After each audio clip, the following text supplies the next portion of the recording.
எனக்கு கலக்கம் வருது. என்னோட விஷயங்களை குறித்து எனக்கு கலக்கம் வரும். ஆமாம், என்னோட குடும்பத்தில தேவைகளுக்கு வேண்டி கலக்கம் வரும்.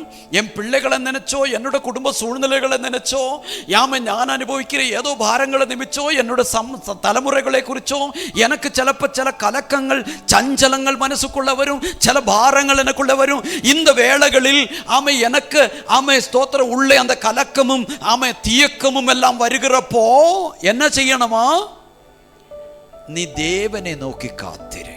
Price the Lord. ஒரே ஒரு வழி, നമ്മുടെ ഏത് പ്രശ്നങ്ങളും തീർപ്പதற்கு ഒരേ ഒരു വഴി, നമ്മൾ என்ன பண்ணணும்?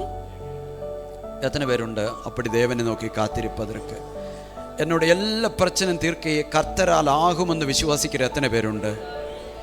தேவனால் கூடாத காரியம் ஏதும் இருக்குதா? ஏதாவது இருக்கா?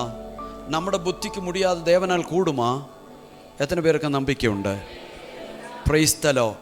ஏது அதிகாரிகளை கொண்டு செய்ய முடியாத கர்த்தரால் செய்ய முடியும்னு உங்களுக்கு தெரியுமா? Praise god. ஹல்லேலூயா. ஆமென். தேவ பிள்ளைகளே, ஆமென். சகல அதிகாரங்களுக்கு மேலே ஒரு அதிகாரம் உண்டு, നമ്മുടെ കർത്തരുടെ அதிகாரம். அவர் சர்வ வல்லமையுள்ள தேவனாயிருக்கிறார். அவர் அற்புதத்தின் தேவனாயிருக்கிறார்.